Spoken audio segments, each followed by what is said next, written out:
नमस्कार. आजच्या भागामध्ये आपण बघूया. इथे आता सायली किचनमध्ये जेवण बनवण्यासाठी आलेली असते आणि तेवढ्यातच तिला किचनमध्ये लहान मुलांचे आवाज ऐकू येत असतात.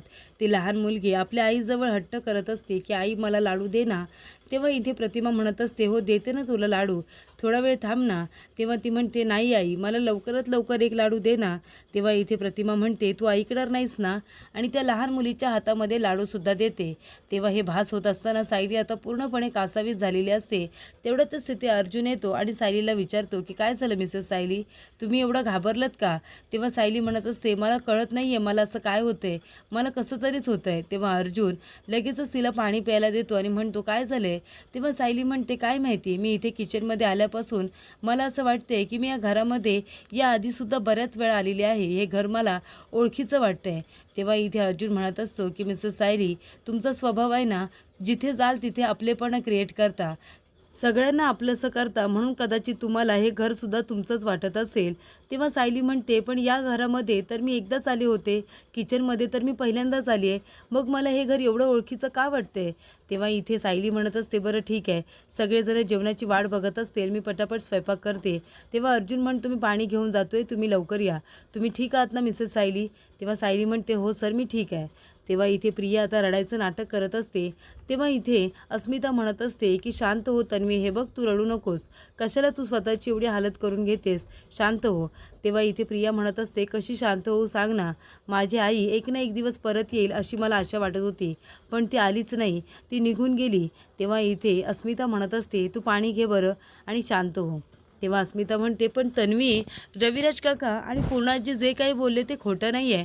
म्हणजे बघ ना, तू प्रतिमा आत्याची मुलगी आहेस, मग तुझ्यामध्ये प्रतिमा आत्याचं एक पण गुण नाही आहे. सगळे गुण त्या सायलीमध्ये कसे काय आहेत. म्हणजे सायली प्रतिमा आत्याची मुलगीसुद्धा नाही आहे, तरीसुद्धा दोघींमध्ये किती साम्य आहे ना. घरामध्ये सुद्धा बघितलंस ना, सगळ्यांची किती काळजी घेते, आणि आता स्वयंपाकघरात स्वयंपाकसुद्धा सगळ्यांसाठी तीच बनवायला गेली, म्हणजे हे सगळं तू करायला हवं होतंस ना. तेव्हा प्रिया म्हणते, अगं सांगते काय मी तुला, ती एक नंबरची नाटकी मुलगी आहे, बघितलंस ना कशी नाटकं करते. आता मी कशी सगळ्यांची काळजी घेऊ, माझी आई मला सोडून निघून गेली, मी काय स्वयंपाक बनवणार आहे का सगळ्यांसाठी. तिला पुढे पुढे करायची सवयच असते, तुला तर माहिती आहे. तेव्हा अस्मिता म्हणते, हो ते सुद्धा बरोबर आहे गं, पण बघ ना तुझ्यामध्ये एकसुद्धा गुण नाही आहे प्रतिमा आत्याचा. प्रतिमा आत्याचे सगळे गुण आहेत ना सायलीमध्ये आहेत. सायली जशी पूर्णाजीची काळजी घेते ना, तशी प्रतिमा आत्यासुद्धा घ्यायची. म्हणजे प्रतिमा आत्या आणि सायली दोघीजणी मला सारख्याच वाटतात, आणि हे आधी मला वाटायचं, पण आता रविराज काका आणि पूर्णाजीला सुद्धा तसंच वाटतंय. तेव्हा प्रिया म्हणते, दुसरं काही नाही गं, नाटकं करते ती, बाकी काही नाही, तिला सवयच आहे नाटके करायची. तर इकडे आता रविराज काका शांत बसलेले असताना त्यांना आता प्रतिमाची आठवण येत असते. ते जेव्हा इथे कोर्टातून घरी यायचे तेव्हा इथे प्रतिमा त्यांना चहा द्यायची आणि त्याच्या डोक्याची चंपीसुद्धा करून द्यायची. ते सगळे क्षण आता इथे रविराज काकांना आठवत असतात आणि ते खूपच जास्त आता इमोशनल झालेले असतात. तेव्हा अस्मिता म्हणत असते, बरं ठीक आहे तन्वी, तू रडू नकोस. हे बघ, त्या सायलीला आहे ना पुढे पुढे करायची सवय मलासुद्धा माहिती आहे, पण आता तर तू बघितलंस ना, रविराज काका आणि पूर्णाजी तिचं कौतुकसुद्धा करत होते. तेव्हा प्रिया म्हणत असते, जाऊ दे गं, तिला पुढे पुढे करायचं आहे ना, करू दे. माझी आई मला सोडून गेली आहे आणि ही मला आणि माझ्या बाबांना वेगळं करण्याचा प्रयत्न करते, आणि आधीपासून सुद्धा ती अशीच आहे, माझ्या बाबांना माझ्यापासून तोडण्याचा प्रयत्न करते. तेव्हा अस्मिता म्हणते, नाही हां, तुला तुझ्या बाबांपासून कोणीही वेगळं करू शकणार नाही आहे, तू नको काळजी करू. ही आहे ना सायली का आमच्या घरामध्ये आली आहे ना, मला कळतच नाही आहे. तेव्हा इथे प्रिया म्हणत असते, तुला माहिती नाही ती आधीपासूनच कशी आहे, ती खूपच जास्त वाईट मुलगी आहे ती. तेव्हा इथे आता सगळेजण जेवायला बसलेले असतात. तेव्हा इथे नागराज आणि प्रिया दोघांनाही खूप भूक लागलेली असते, पण आता सगळ्यांबरोबर त्यांना जेवायचं असतं. तेव्हा इथे सायली जेवण वाढत असताना अस्मिता म्हणते, तू राहू दे, मी माझ्या हाताने जेवण घेते. तर इथे अर्जुन म्हणत असतो की पूर्णाजी, तू जेवतीस ना, रविराज सर या जेवायला. तेव्हा इथे रविराज काका म्हणत असतात की मला तर भूकच नाही आहे, मला हे आयुष्यच जगायचं नाही आहे, तर जेवायचं कशाला. तेव्हा इथे पूर्णाजी म्हणत असते की मला सुद्धा नको आहे, माझी प्रतिमा निघून गेली, मला अन्नसुद्धा खायला नको आहे. तेव्हा इथे सायली म्हणत असते की असं काय करताय तुम्ही पूर्णाजी, असं म्हणतात की माणूस गेल्यानंतर 10 दिवस त्या माणसाचा आत्मा त्या घरामध्ये वास करत असतो. तेव्हा तो आपल्या माणसांना बघत असतो, त्याची सुख-दुःख तो सगळे अनुभवत असतो. आणि आता जर तुम्ही दोघंजणं जेवला नाही, तर मग प्रतिमा त्यांना किती वाईट वाटेल सांगा बरं. तेव्हा नागराज म्हणतो, "अरे तुम्ही सगळेजण जेवायला बसा. इथे माझ्या पोटामध्ये कावळे जोरजोरात ओरडायला लागलेत, मला भूक लागली आता."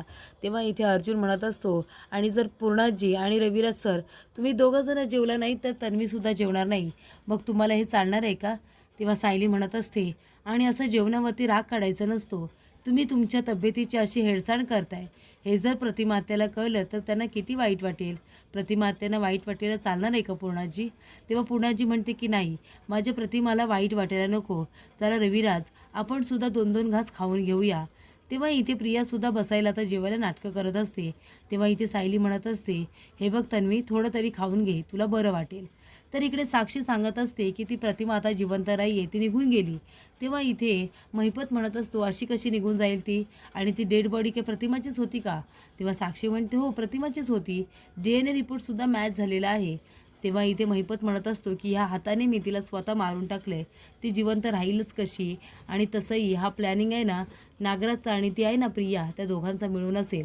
जाऊ दे, त्यांना जे करायचं आहे ते करू दे, पण तू आता ह्याच्यामध्ये डाव साधून घ्यायचा. आणि ते म्हणजे सुभेदार आणि किल्लेदार आता रडत बसले असतील त्या प्रतिमाच्या दुःखामध्ये. तेव्हा आता तू ह्याच्यामध्ये तुझी पोळी भाजून घ्यायची. सगळ्या लगाम आता तू तुझ्या हातामध्ये ठेवायच्या.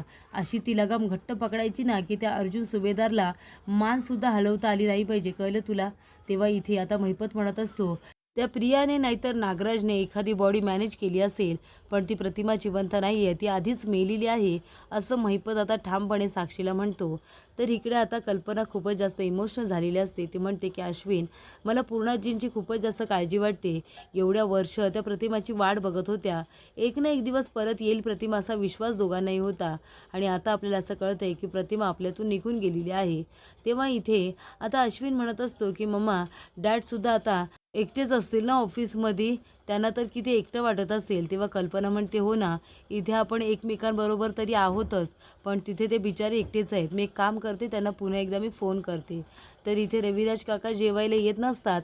तेव्हा सायली आता जेवणाचं ताट भरून रविराज सरांना द्यायला जाते आणि म्हणते की "सर, जेवणावरती ना राग काढायचा असतो, ना तिरस्कार काढायचा असतो, ना दुःख काढायचं असतं. जेवणाने काय केलंय, हे बघा, तुम्ही थोडंसं खाऊन घ्या. कारण तुम्ही जर तुमच्या तब्येतीची हेळसांड केलीत तर ते प्रतिमा आत्यांना अजिबातच आवडणार नाही आहे. तेव्हा 2 घास तरी खाऊन घ्या." तेव्हा इकडे आता सायली आपल्या हाताने रविराज काकांना घास भरवते. तेव्हा प्रियाला राग येतो. प्रिया म्हणते, "बाबा चला, माझ्या बाजूला जाऊन बसा आणि पोटभर जेवून घ्या चला." तेव्हा सुमन म्हणत असते, "अगं तन्वी बाळा, आपली सायली भरवते ना, भाऊजींना भरवू दे ना." तेव्हा प्रिया म्हणत असते, "कशाला? आणि तसंही ती एक एक घास भरवणार आहे, त्याने काही पोट भरणार आहे का बाबांचं? चला, तुम्ही प्रॉपर खुर्चीवरती बसा आणि पोटभर जेवा चला." तेव्हा आता प्रिया जबरदस्तीने रविराज काकांना तिथे जेवायला घेऊन जाते. तेव्हा इथे आता प्रियाला लाज वाटलेली असते. तिला असं वाटतं की आई सोडून गेली आणि ती लगेच जेवायला बसली होती. तेव्हा ती म्हणते, "नाही, नको मला जेवायला." सायली म्हणते, "हे बघ तन्वी, असं करू नकोस, थोडंसं खाऊन घे बरं." तेव्हा सुमनसुद्धा म्हणत असते, "हे बघ तन्वी बाळा, थोडं तरी खाऊन घे, अशी उपाशी राहू नकोस." तेव्हा प्रिया म्हणते की "ठीक आहे, तुम्ही सगळेजण एवढा आग्रह करताय, तर मी सुद्धा जेवायला बसते, थोडंसं खाते." तर इकडे आता सगळेजण जेवायला बसलेले असतात. तेव्हा अर्जुन आपल्या मनामध्ये म्हणतो की "मिसेस सायली, तुम्ही खरंच किती चांगले आहात. एखाद्या माणसाच्या दुःखावरती कसं हळुवारपणे फुंकर घालायचं तुम्हाला बरोबर माहिती." असं अर्जुन म्हणत असतो. तर इथे आता चैतन्य येऊन बसलेलं असताना सायली येते आणि म्हणते की "चैतन्य, दूध तरी पिणार आहेस का? हे बघ, तू सकाळपासून काही खाल्लेलं नाही आहेस, थोडं दूध पिऊन घे." तेव्हा इथे चैतन्य म्हणत असतो की "मला भूक नाही आहे." तेव्हा साक्षी म्हणते, "आपण सगळ्यांसाठी जेवण पाठवलं असतं, पण तिथे ते लोक मी पाठवलेलं जेवण जेवतील का? त्यांनाच कोण जेवण देणार आहे?" तेव्हा चैतन्य म्हणतो, "काय माहिती, निघताना अर्जुनबरोबर बोलणंसुद्धा नाही झालं." तेव्हा इथे साक्षी म्हणत असते, "काय, अर्जुनबरोबर तुझं बोलणं नाही झालं?" तेव्हा चैतन्य म्हणतो, "हो ना, म्हणजे अर्जुनसुद्धा तिथे आला होता ना, तर त्याच्याबरोबर माझं काही बोलणंच नाही झालं." असं आता उडवाउडवीची उत्तरं चैतन्य देतो आणि तिथून बाहेर जातो. तेव्हा साक्षी आता लगेच कल्पनाला फोन करते आणि म्हणते की "कल्पना मावशी, मी साक्षी शिखरे बोलते. हे बघा, मला सगळं काही प्रतिमा आत्यांबद्दल कळलं, मला चैतन्याने सांगितलं. मी तुम्हाला फोन करत होते, पण तुम्ही फोन नाही उचलला. बरं झालं तुम्ही चैतन्याला मेसेज करून सांगितलं." तेव्हा इथे आता कल्पना म्हणत असते, "मी चैतन्याला काही मेसेज वगैरे केलेला नाही आहे, कळलं ना तुला? ठेव माझा फोन." तेव्हा इथे आता साक्षीला चैतन्यावरती संशय आलेला असतो की चैतन्य आणि अर्जुन दोघंजण पुन्हा एकत्र आलेत का, त्यांच्यात मैत्री झाली आहे का, असा प्रश्न आता साक्षीच्या मनात उभा राहिलेला असतो. तर इथे पुढील भागामध्ये आपण बघूया, इथे सायली दरवाजाच्या बाहेर उभी असते तेव्हा प्रिया फोनवरती बोलत असते की काय गये, मला फेक रिपोर्ट तयार करून हवे होते कारण माझी मजबुरी होती म्हणून मी तुला सांगितलं. तर त्या फेक रिपोर्टचे एवढे पैसे मागतेस का तू माझ्याकडे, असं प्रिया आता त्या सिस्टरला म्हणत असते. तेव्हा सायली बाहेर उभं राहून तिचं सगळं बोलणं ऐकते आणि सगळ्यांच्या समोर सकाळी सायली आता इथे प्रियाला विचारत असते की तू रात्री कुठल्या नर्सबरोबर बोलत होतीस की तू फेक रिपोर्ट तयार करायला सांगितले होतेस आणि का, असा प्रश्न सायली आता प्रियाला विचारते आणि प्रियाला आता सगळ्यांच्या समोर तोंडावरती पाडते.